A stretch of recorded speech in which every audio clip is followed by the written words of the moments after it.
Hi, everyone. Welcome to Question Period Rewind. I'm Donna Skelly, Speaker of the Legislative Assembly of Ontario. Get ready to travel back to 1987. That was a big year in the province since it was the first time we handed out the Order of Ontario. Kylie Minogue released her debut single, Locomotion, and Stephen King's Misery was first published. Now, let's see who was active in the House at that time.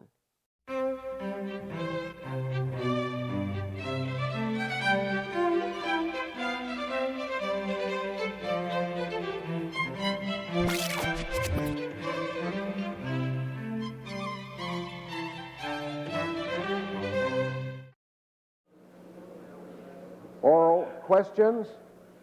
The member for Lincoln.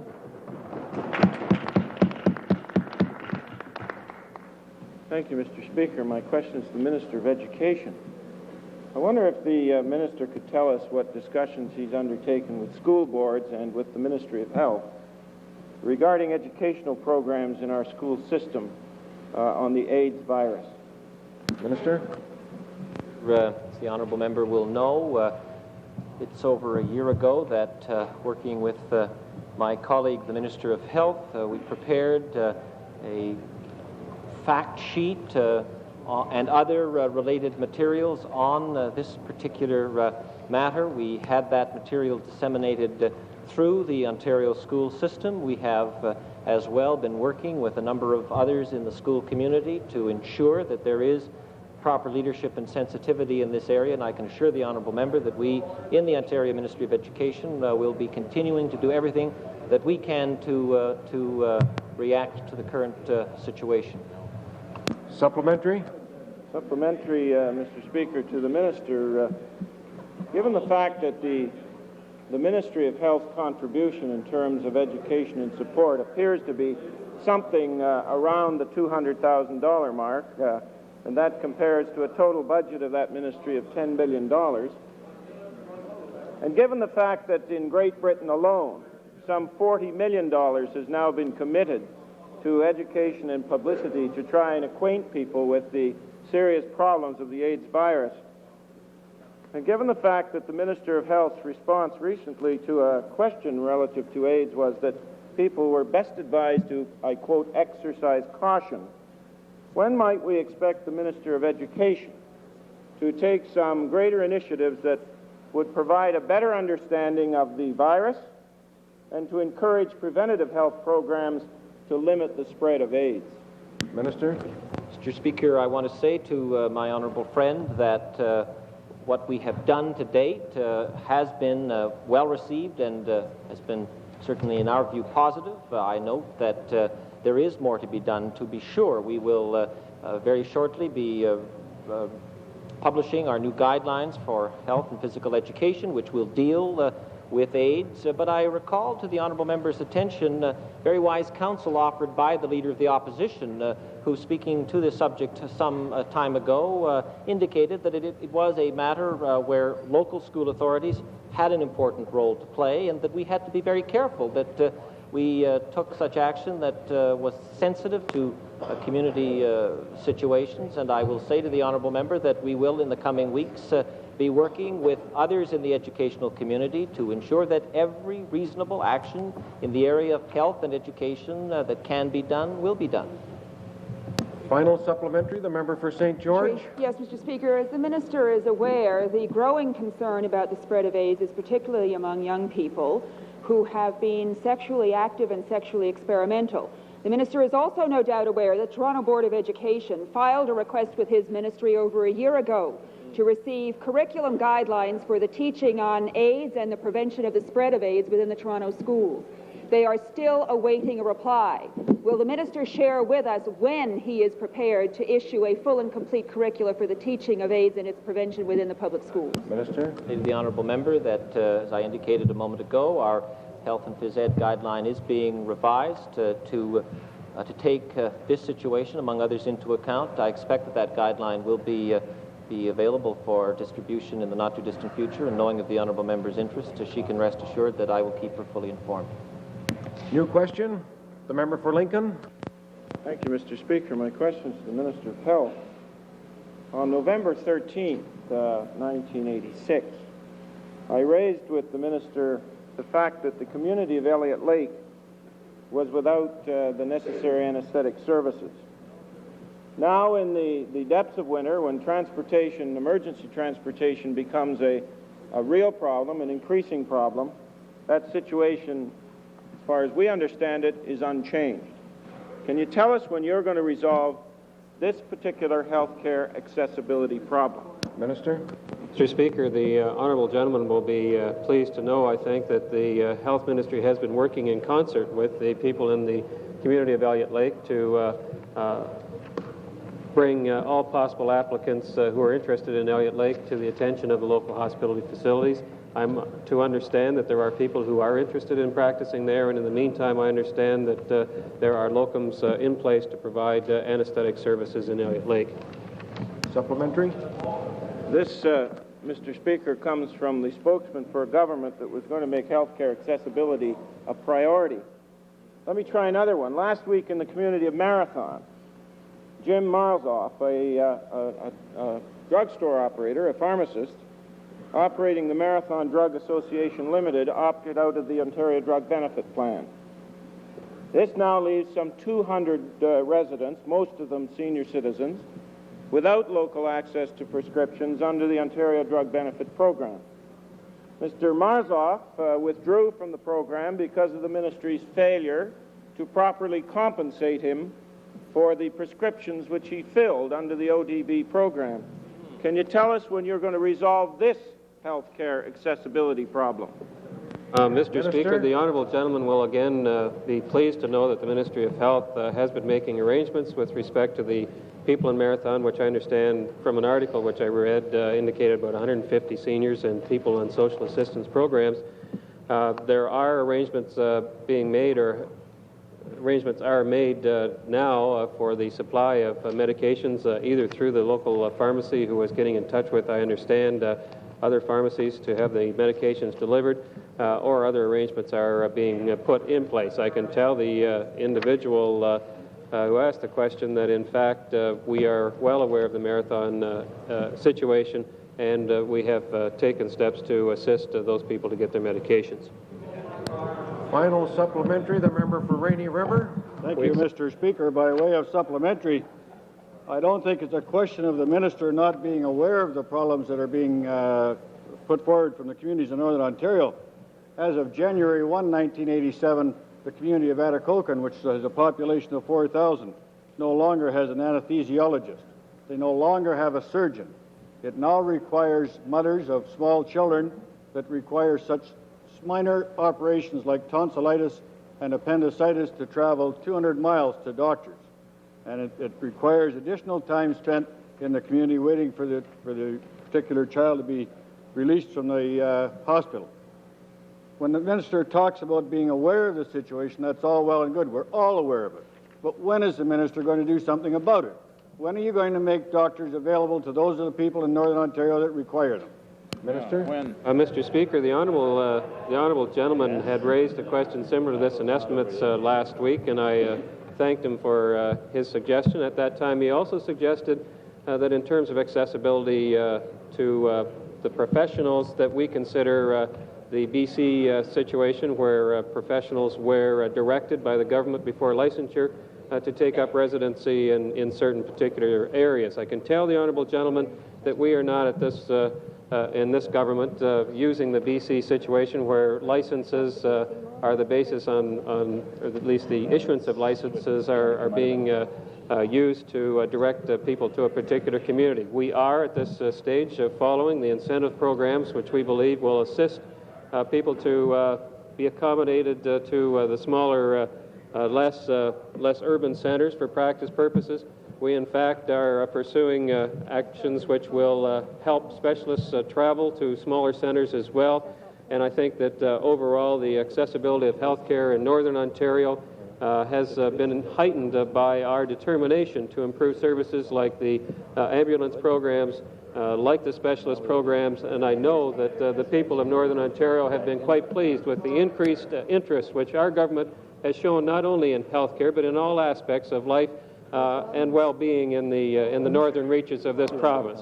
I am very sure, Mr. Speaker, that the honourable gentleman would like to indicate that, in fact, that the Northern Health Travel Grant is helping constituents. New question. New question. The member for York South. Order. Thank you, Mr. Speaker.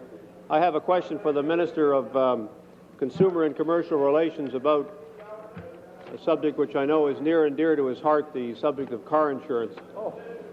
The Statistics Canada, Mr. Speaker, has just come out with a new set of figures for the first 3 quarters of 1986 with respect to car insurance across Canada alone, showing that for the first 3 quarters of 1986, the insurance companies made on underwriting alone, that's to say the difference between claims paid out and premiums received, made $497 million. That's just car insurance companies. I wonder if the minister can indicate his views and the views of the Liberal Party with respect to that kind of a difference between money taken in and claims paid out. Minister. Mr. Speaker, I thank the leader of the third party for his question. However, he neglected to break down the figures, and I'm sure he will admit, if he looks at the figures, that notwithstanding the broad statement as to what the profits were, in Ontario, in automobile insurance alone, when it comes to underwriting profit, the insurance companies have still pay out more in claims than they take in on premiums.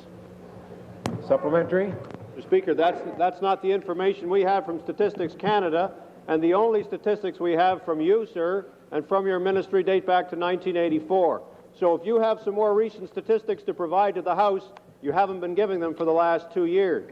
But in light of this information from Stats Canada, Mr. Speaker, I wonder how the minister feels about the most recent set of television ads being run by the Insurance Bureau of Canada, and I have the advertising copy supplied to me by the Vickers and Benson Advertising Company, advertisers for the Insurance Bureau of Canada, and they have a series of claims that they're making, and they say at the end of one ad, which I'm sure the minister may have seen, we want you to know that the cost of your insurance is driven by what it costs to insure you and nothing more. Does the minister feel that, in light of the facts which I've just given him from Statistics Canada, that in fact is a fair and accurate account of, in fact, how money works in the insurance business today? Minister. Mr. Speaker, the member will know that in Ontario, as I've said before, and I'm certainly prepared to back it up, and if he takes a look at the Statistics Canada figures, he will see that it's true, that in Ontario, there is a negative position as far as the insurance company when it comes to underwriting profits. Now, having said that, you should also know that that does have a direct relationship.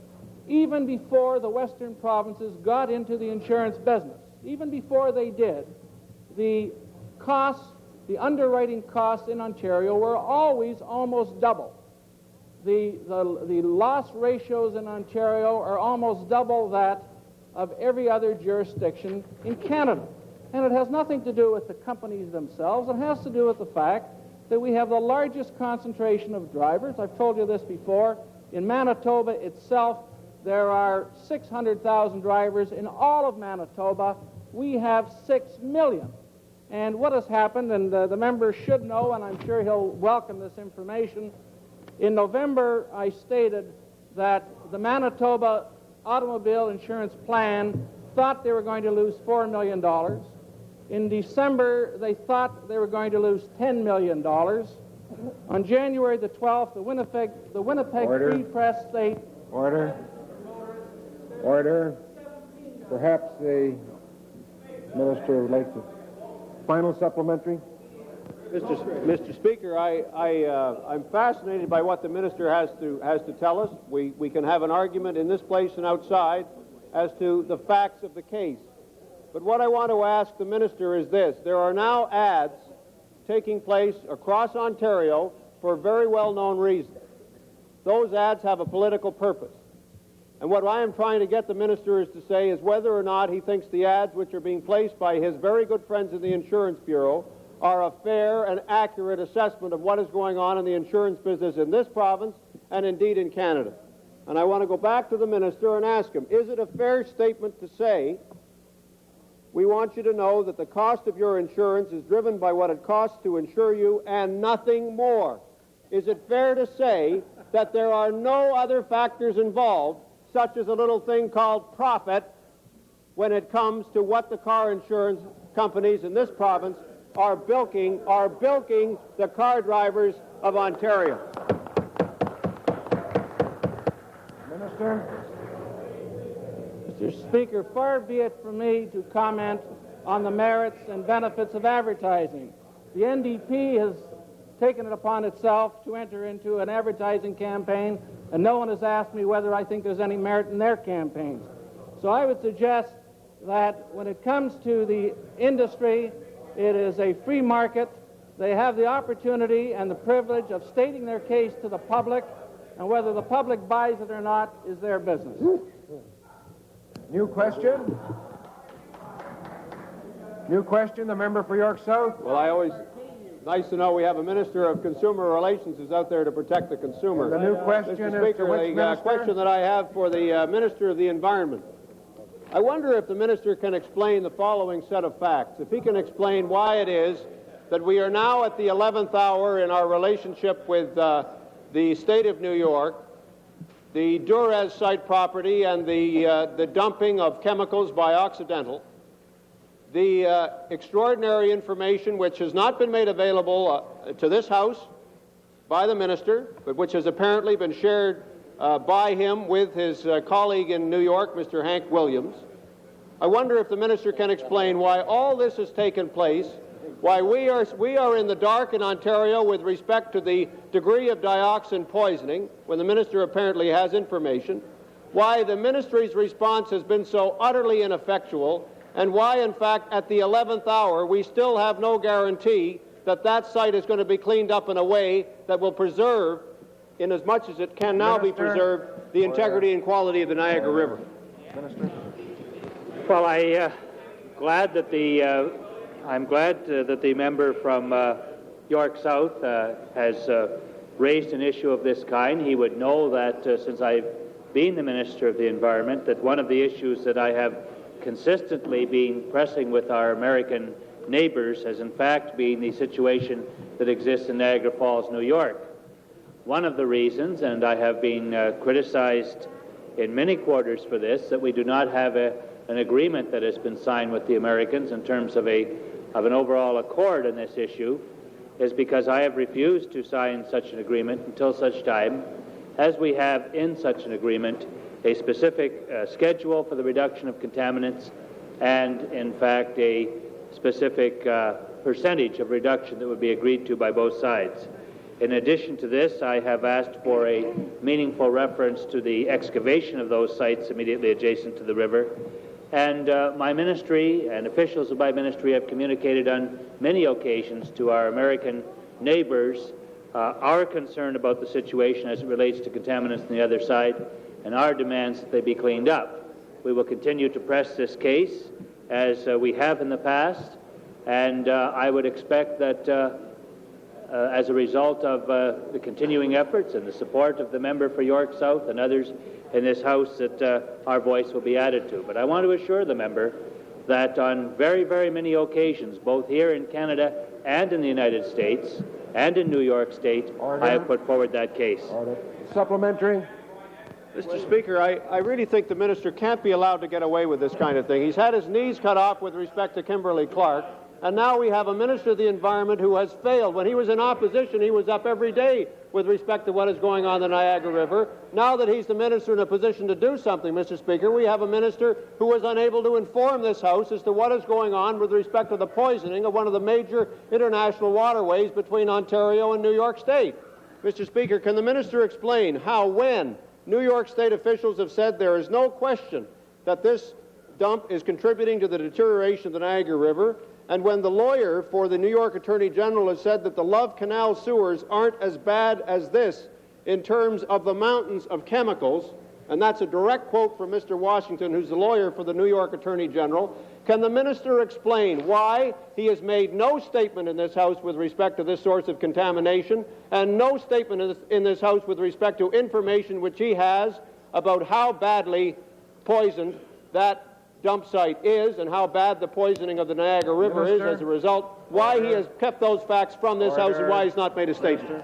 Third party, where has he been the last while? Because you haven't been asking...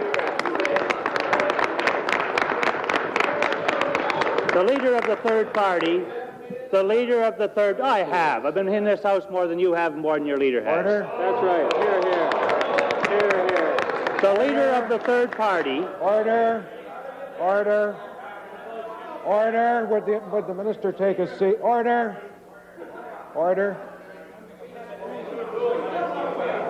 I would remind members that interjections are out of order, and of course answering interjections are not in order.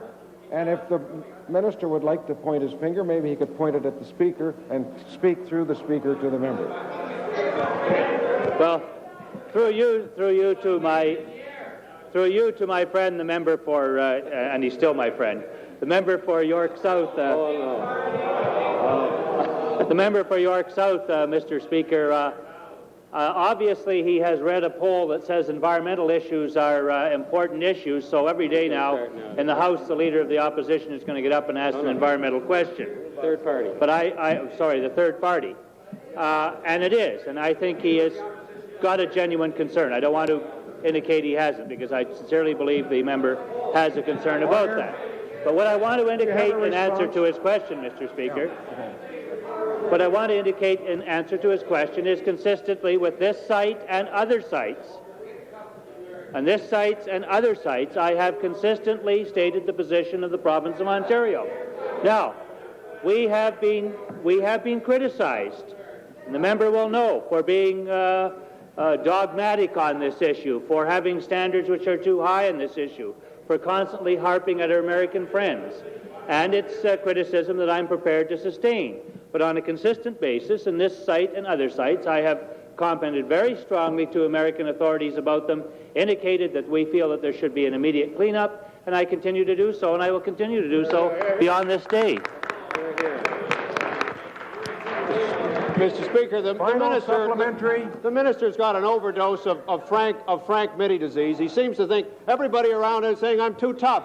Mr. Speaker, there's nobody in this legislature, and certainly nobody in our party, who thinks the minister has been too tough.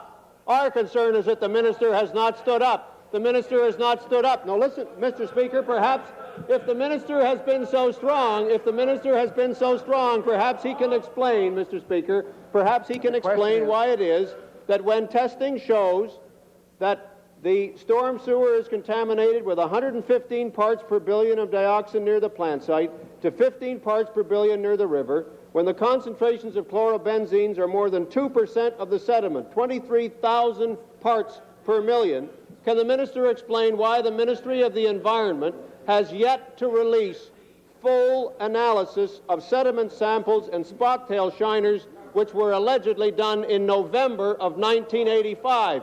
Why has the House not seen that kind of information, and why have you been concealing that information from the House, instead wrapping all your work in a maze of helium and a maze of hot air, rather than the kind of action that would make a difference to people? Well, Mr. Speaker, I think on a very consistent basis, and the leader of the third party is aware of this, I have drawn to the attention, as I've indicated to him, to the attention of our American friends. I have commented in this House, I have commented public on many occasions. I've been in Niagara Falls, New York, saying this. I've been in Buffalo, New York, saying this. I've been in Washington saying this. And I've been in New York City saying this. That we find that on a consistent basis, the information that we have found to be indicating the problem that exists on the other side is not satisfactory, and that is why I have pressed it with Mr. Hank Williams in a number of meetings with him. I have pressed this with Mr. Lee Thomas on a meeting with him in Washington, with a number of officials on a consistent basis. My ministry and I have pressed this issue. And for the leader of the third party to suggest that this hasn't been the case is simply not accurate. And Mr. Speaker, when the leader of the third party talks about the fact that people on your side of the House haven't always been, have never said that the Minister of the Environment is too tough, I think he better check back with some statements that have been made over the last year. Hear, hear, hear. New question. The member for Scarborough Centre. I have a question for the Minister of Education. Confess, Sean. Confess. I think it's getting too hot. I can't take it. Mr. Minister, the teaching profession has always strived to attain high standards and quality of education for students in Ontario. Why would you make recommendations today, Mr. Minister, which threatens to undermine the excellent quality of education provided for students in Ontario by allowing teachers to instruct in courses for which they are not qualified? Can you explain the ludicrous position that your ministry announced this morning? Minister? Well, I thank the honourable member for his interest and for his question, and I will offer the response regretting the attendance or the lack of attendance in the Assembly this afternoon of the honourable member for York Mills, who, while Minister of Education some 4.5 years ago, began a process of review of Regulation 262, some reference of which was made in the papers this morning. I want the honourable member to know that what was spoken of in the morning press does in no way represent government policy.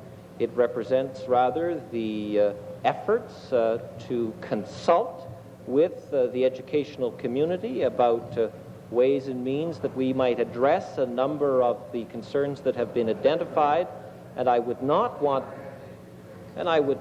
my friend from Burlington or from Scarborough to become too exercised about what is a draft regulation which has been put out, I say to my friend from Mississauga South, for consultation, but she nor should her colleagues conclude that that in any way represents government policy, because it does not represent government policy. Supplementary? Well, Mr. Speaker, the minister, as always, is full of wind.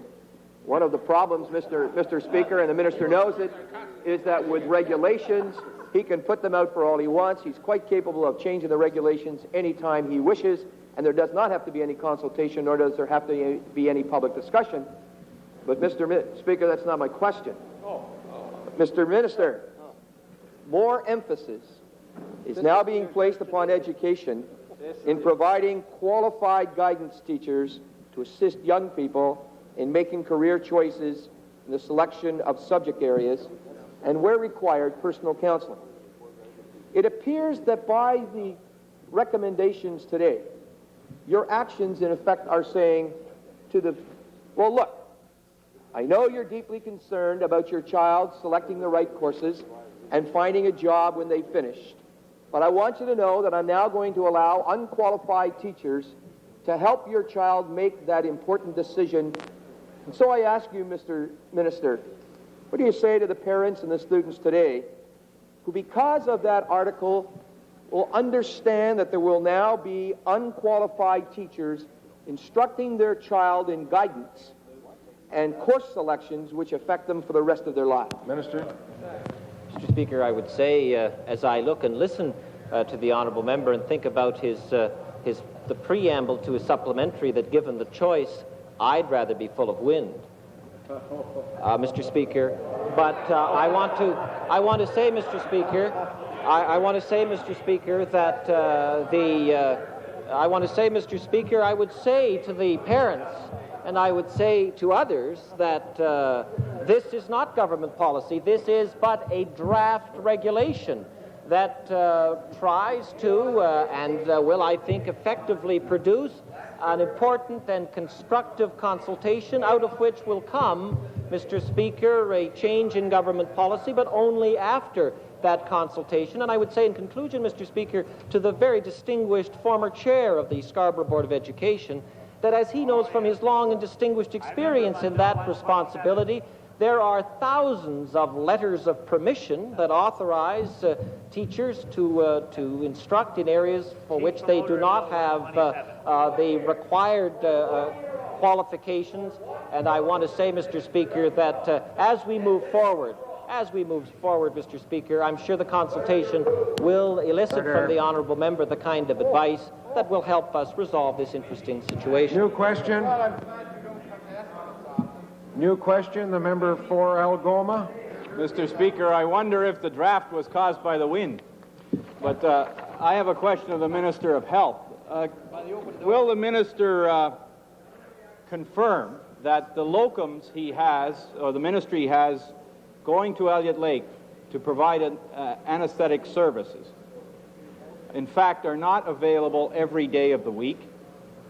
And so if an emergency occurs on a day when they are not present in Elliott Lake, then patients would have to be transferred a great distance, probably Sudbury or Sault Ste. Marie, for emergency operations.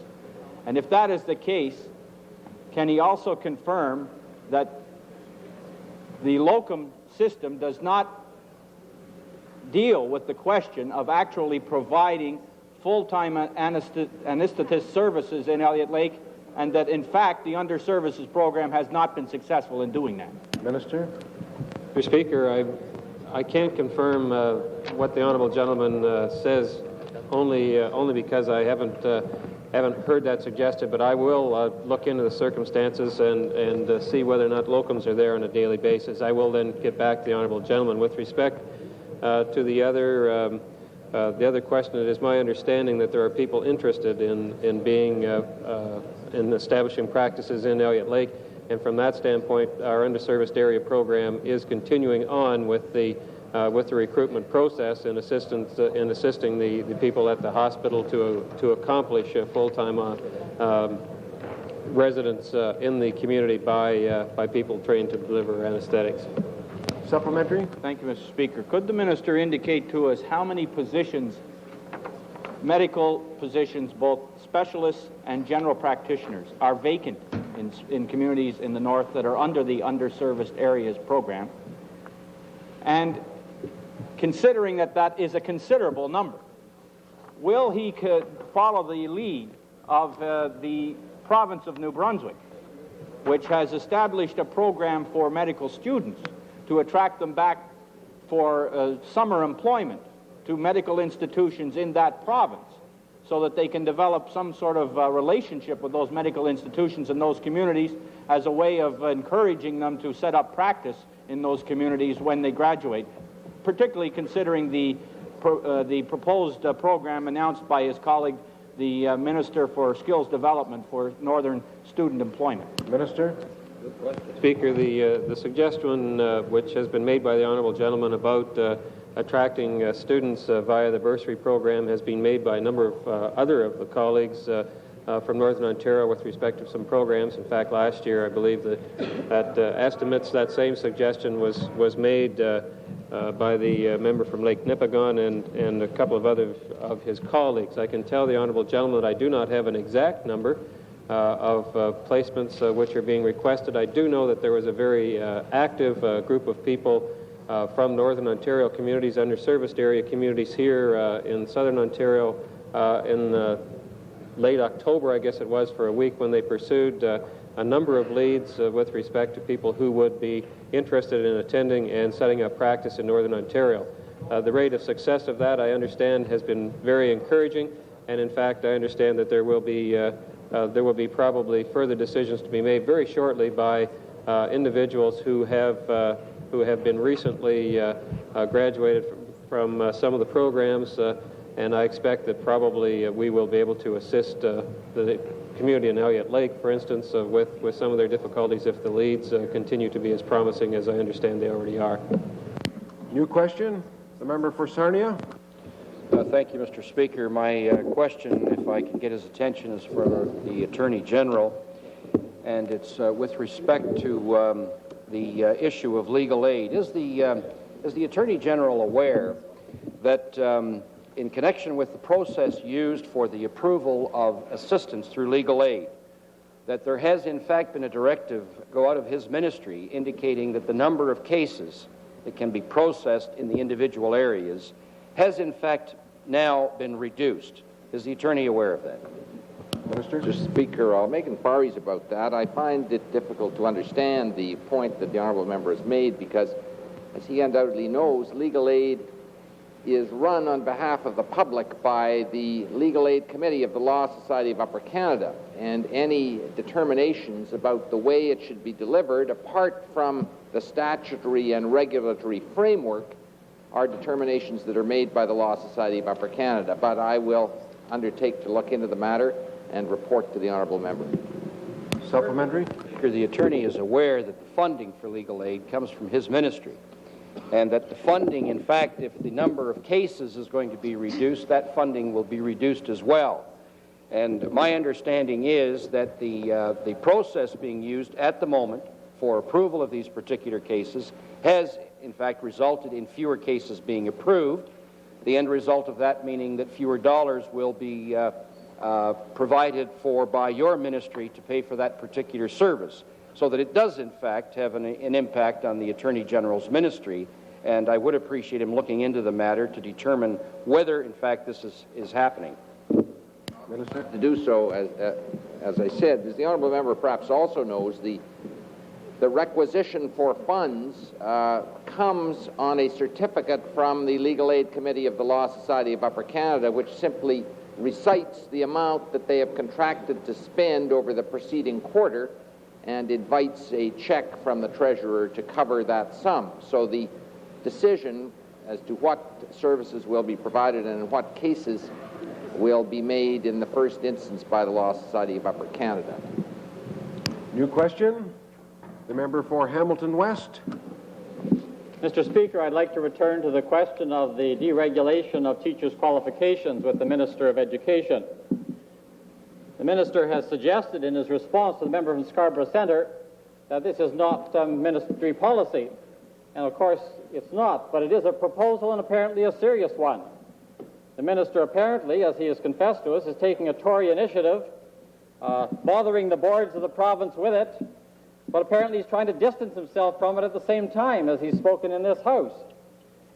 Can he tell us what possible attraction can a policy of deregulation of teacher qualifications have for him, and what possible evidence can the Minister give us that deregulation of teacher qualifications to any significant degree would do anything but to undermine the quality of education in this province? Minister? I think, Mr. Speaker, it's important for me to try again to help my honourable friends opposite understand the process. I have a clear understanding. Teaching ministry. I have a clear understanding, and after the weekend, I have a very clear vision of the future, Mr. Speaker. I want to say to my... There, it's quite remarkable. Response? I'm trying, Mr. Speaker, I'm trying. Mr. Speaker, I would say through you to my honourable friends that from time to time, we in the Ministry of Education, recognizing that there are a whole host of regulations that flow from the Education Act, try to ensure that we are as contemporary and as relevant and as responsive and as positive as we can be. Now, we have put out a draft regulation that touches on a whole series of questions for consultation and response. One of the areas that is addressed in the current draft amendment has to do with teacher qualification. I want the honourable member, through you, Mr. Speaker, to know that this does not represent government policy. We don't work as the old administration worked. We go forward asking for their response, and that's what we're seeking to do. And on the basis of that consultation, we will take such action as we deem is appropriate to meet the current and expected need. Supplementary? Well, Mr. Speaker, this is astonishing indeed. Is the Minister really telling us that he's prepared to indulge in process without purpose? Is he telling us... That's your question? I'm just completing that question, Mr. Speaker. Very good question. Is he prepared, in fact, to contemplate through this proposal that there will be teachers without qualification with access to not just 2 credit courses, but a whole series of credit courses in the fields of business studies, English and French as second languages, classes for the deaf and blind, teaching the trainable retarded, That suggests to me that what he's saying, Mr. Speaker, is that the case, and why is he doing it? Is he caving into boards that don't wish to retrain, or boards that want to avoid the hiring schedule they're committed to? Minister. Mr. Speaker, through you to my honourable friend, let me say, Mr. Speaker, through you to my honourable friend from Hamilton West, that I, unlike your average democratic socialist, am not prepared to be indulgent, and I'm certainly not prepared to indulge in process without purpose. New question, the member for Simcoe Centre. Thank you, Mr. Speaker. Order. Mr. Speaker, I have a question to the Minister of Health. Mr. Minister, in April of '86, the Simcoe County District Health Council recommended that the government provide the necessary funds to permit the construction of a new hospital in Barrie. In November last year, a public institution inspection panel citing crowded hallways, acute storage problems, old and inadequate laundry facilities, and a shortage of beds at Royal Victoria Hospital also called on your government to provide new funds for the hospital. Can the minister tell me if he plans to provide the funds for a new hospital during the 87-88 fiscal year, or does he intend to continue to treat the residents of Simcoe County as second-class citizens when it comes to health care in this province? Well, Mr. Speaker, I have to tell the honourable gentleman that we have more resolve in this particular party than his obvious predecessors did in theirs. This thing has come to my attention several times at the questioning of this honourable gentleman, who very rightfully has raised this question on a couple of occasions. He's impatient with the planning process which we have put in place to look at the facilities and understand in a logical and realistic way the needs of the community of Barrie and accommodate that in a very thorough planning for the needs of the people of that area. I can tell the honourable gentleman, Mr. Speaker, that I will not, like previous ministers of health in this province, announce on a whim as was happened in 1979, that there would be a hospital, or as happened on one occasion in 1983, as a particular person drove through Barrie and happened to stop off at the local radio station to say, yes, we'll build a hospital, without planning for the needs and understanding what is needed in the area. We will thoroughly plan, and we will put in place the appropriate services required for the people in Barrie. I, like the honourable gentleman, am very much committed to the first-class health care system in this province, as we are for all of the communities right across Ontario, whether it be Atikokan, whether it be St. Catharines, whether it be Elliott Lake, or whatever. We will, in fact, Mr. Speaker, expand the opportunities of the people of the province to receive first-class health care. Supplementary, the member for Simcoe Centre. Well, Mr. Speaker, supplementary is evident by the minister's firm commitment and flabbergab in this House. I might say just last year he established a new detox centre behind our antiquated Royal Victoria Hospital in Barrie to help Simcoe County combat one of the highest drug and alcohol abuse rates in this province. But he has flatly refused to provide the necessary funds to permit the establishment of the much-needed follow-up care, long-term treatment. If the minister doesn't want to help and build a new hospital in Barrie, why doesn't he at least provide the funds to permit the detox centre to carry out its essential service? Minister? Well, Mr. Speaker, the honourable gentleman would probably realize that in terms of planning for health care needs, that we use the resources and facilities of the District Health Council to help us plan what is required and what should be ranked in priorities.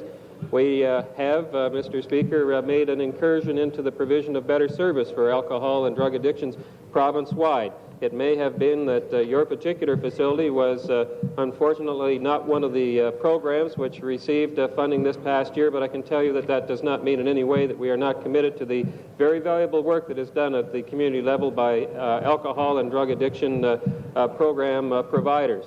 But, Mr. Speaker, we are examining any number of options in terms of the programs that are available province-wide, community-wide in the Simcoe area, and we must then weigh those competing interests and fund those which appear to have the best chance of providing increased service, in some cases to areas where there was no service before. We can only hope to increase in those areas where there was some lack of attention in years gone by. New question, the member for Welland Thorold. Mr. Speaker. I have a question for the Minister of Financial Institutions, and I want to refer back to the answer he gave to a question last Wednesday in which he attempted to discredit the financial situation with regard to the Manitoba public insurance system. In this regard, I've sent him a letter, Mr. Speaker, from the minister in Manitoba. I wonder if the minister will note on page 2 the profit and loss year by year for the Manitoba Public Insurance Plan. It shows, including last year, profits in 11 years and losses in 4. Total profits are now $54 million, including this year. There's a $321 million in reserve investments against unpaid claims. And in posing my question, I want to use the exact scenario and phraseology used by the minister last Wednesday in translating his $10 million loss in Manitoba last year to a $100 million loss in Ontario if we had the same system. Is it not true, Mr. Minister, that if Ontario had a system like Manitoba's, for the same number of years, the people of Ontario would have total surpluses of $540 million and reserves and investments of $3.21 billion? Here, here. Minister. Mr. Speaker, I'm pleased that the member for Welland Thorold asked that question because it gives me an opportunity to respond to the question I responded to his leader earlier today. On Monday, January the 12th, the Winnipeg Free Press ran its lead editorial, and it says, "Bad news for motorists." The lead editorial in the Winnipeg Free Press, and what it talks about is the number of dollars that have been lost by the auto pack in Manitoba. And as I've said, it states that not only is the shortfall this year $17 million. That's after investment income. It's after underwriting losses. They project $17 million shortfall this year. And they also say there's going to be a $17 million at least shortfall next year. Now, again, to use the figure, if you're going to say, what if we had done that in the past? The situation we're dealing with now is you're advocating that we as a government should get into the insurance business. I'm saying to you, before we do that, and before we obligate the people of Ontario to a potential cost of possibly, if we use these figures, $170 million a year or more, we're going to look into it. And we've got a group looking at that to make a recommendation to us. If it makes sense, we will certainly look at it. But we're not going to buy your pig in a poke just because you think it's a great idea. Good. Well, it's nice that the minister... Supplementary? Oh, I thought the member for Port Arthur had one. The member for Welland Thorold, supplementary? Mr. Speaker, it's nice that the minister cannot deny the accuracy of those figures of $54 million profits over the term of its operation and $321 million in reserve. I want to ask the minister that apart from the substantial lower rates of profitability, the lower rates of profitability of the Ontario plan compared to the Manitoba plan, doesn't the Manitoba plan commend its application to Ontario for its investment potential in worthy projects?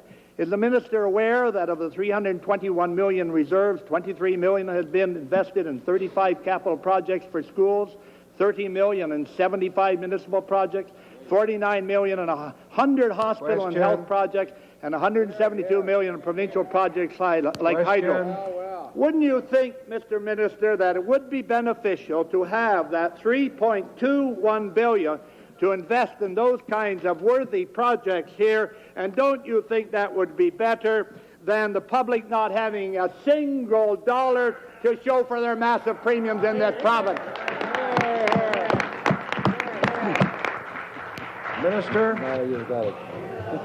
Mr. Speaker, the member for Welland Thorold said that I did not dispute the figures. As a matter of fact, I do. The reserves in Manitoba at the present time are $60 million. And what we have is a situation where what we are talking about now is today. You're advocating a system today where you're saying we should get into the business. I'm telling you now that in Manitoba right now, their plan is turning into a very, very expensive drain on the people, And before we as a government subject the people of Ontario to that kind of financial drain, we're going to examine it. Mr. Speaker. Order. Order. New question, the member for Wellington, Dufferin and Peel. Thank you, Mr. Speaker. My question is to the Minister of Community and Social. Will the Minister explain to the members of the House why, after assuring me on December the 17th that he would be willing to meet with the lawyers representing the Charlestown Residential School in Caledon, the chairman of the board and the former principal of the school, along with representatives of the Peel Children's Centre, has changed his mind and now has no interest in doing so? Minister. Mr. Speaker, my recollection of our discussion is a little different, and I'm quite prepared to review that again with my honourable colleague. First of all, I indicated, not only to him but to the parents themselves, that I would see to it that they had an opportunity on an individual basis to meet with representatives of Peel Children's Services and representatives from my area office to discuss the effectiveness of the programming for their individual children. The second agreement, as I recall it, was that the ongoing legal situation between Charlestown and Peel with respect to the property, whether it's lease or purchase, was in fact that, a legal situation, and that I would ensure that our legal authorities would clearly define to Charlestown what the situation was.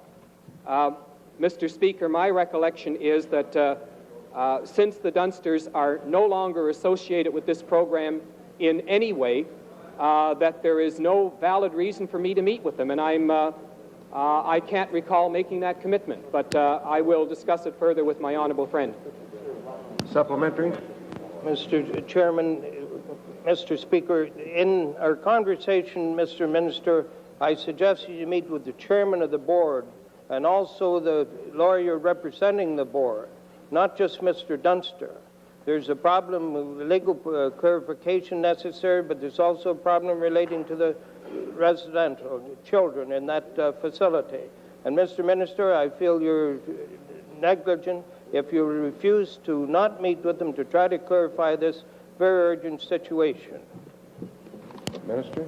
Mr. Speaker, I'm quite prepared to check once again with legal counsel in my ministry to find out exactly what the current situation is, the current status of the negotiations. If it appears that there is a complete breakdown in that, I will review the best way to proceed. But recent discussion with the parents, in recent discussions, I indicated that, quite frankly, I was less concerned, not concerned, but less concerned with the legal ramifications of the property than I was with the programming needs of the children, and that my first efforts and my energy would be directed to making sure that the parents and the programming needs of their children would be met. And quite frankly, the legal considerations are of secondary concern to me, and I'm sure my honourable friend would agree that that's the priority that they should be in.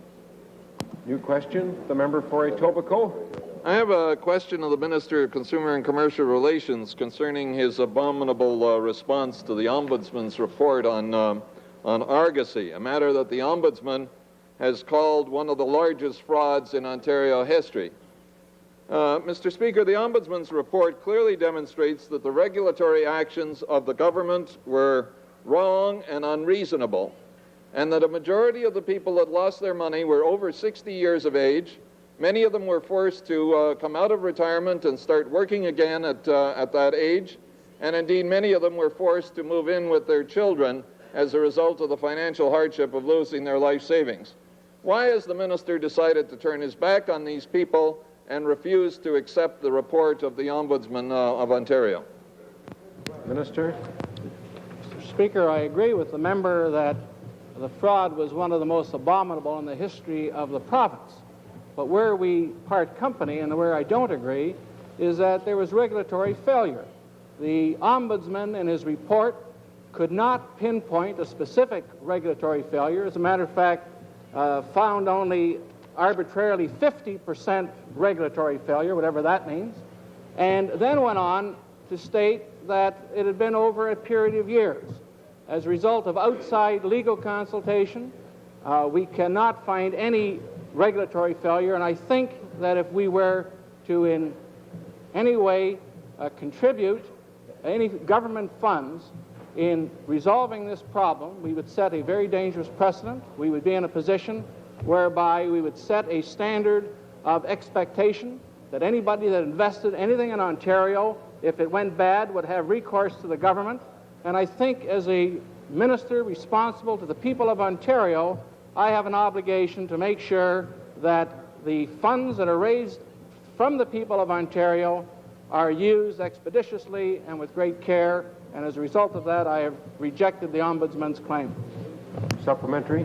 Oh, Mr. Speaker, I have a question arising then from what is the minister's obvious intent, that somehow it's the investor's fault that they've invested and the buyer beware. Does the minister not understand that the Ombudsman has clearly documented in his report and table documents that the Registrar of Mortgage Brokers failed abominably, that he knew that the principals were in fact people that should not be in the business and did nothing to get them out of the business, that he did not communicate that with the Ontario Securities Commission, that had the Ontario Securities been aware of the information in the other branch of the ministry, that this wouldn't have gone on. And I wonder if the minister is not taking a position which is clearly outlined in a Liberal research paper that says, I quote, "One very sad aspect of the Argosy fiasco is the amount of misunderstanding that exists among the media and the general public." And it goes on to say, it is really shameful that the Tories should be so manipulative and so dishonest in spreading that kind of information to the public about the investors. Well, how do you differ then from the position taken by the Tories that you so greatly condemn in this research paper turned out in 1971 by your research department? Minister. Mr. Speaker, I'm sure all members of the House will appreciate that I'm in a rather unique situation, that I have the opportunity of taking a look at this situation and saying, a pox on your House, the former government is at fault, and we're going to find that they were at fault. That would be the easiest and most political expedient thing to do. Notwithstanding that, I've had to take a look at the situation. I've had to get independent advice. I've had to look at it objectively in the best interest of the broad majority of people of Ontario. And as a result of that investigation, I and my colleagues have determined that we are not prepared to compensate those people. New question, the member for Carleton Grenville. Thank you, Mr. Speaker. A question of the Solicitor General. Mr. Solicitor General, when are you going to take some action on police chases here in Ontario? Minister. Mr. Speaker, we answered that in our last estimates of last week, but again, for the purpose of the House, I'll mention to it that we have tomorrow, in fact, I'll be reviewing a final Cabinet submission on the issue of police pursuits, which will then proceed through the Justice Committee and Cabinet, and I would hope that very shortly it would be then out. It has been redrafted a number of times and is in that stage that I'll be receiving it tomorrow. Supplementary. Mr. Speaker, study. That's what we've heard for some period of time. There are approximately 150 police forces in Ontario, and we have 150 different policies on police chases in Ontario. 2 years ago, a special committee presented to you a report on police pursuits. Since you've been a Solicitor General for a year and a half, you've done nothing to date. Why don't you at least implement one or two of the 31 some recommendations in this report and do it now? Quit studying. Let's get on with it. Minister. Have implemented some of those recommendations in a quiet way in a process of determining what is the most effective type of policy with police pursuits. And certainly we have done a fair amount. We've had very wide consultation with the Police Association of Ontario, the Ontario Chiefs of Police, the Municipal Policing Authority, members of AMO, and a great deal of consultation to see that we can come up with a comprehensive set of guidelines that is basically acceptable to the public and will be effective. New question, the member for Ottawa Centre. Thank you, Mr. Speaker. My question is to the Minister of Community and Social Services.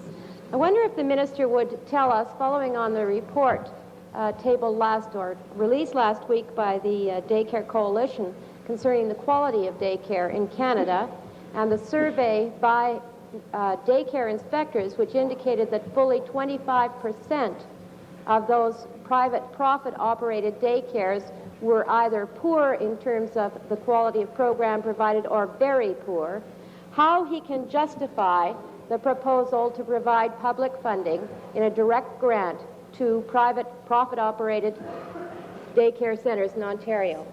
Minister?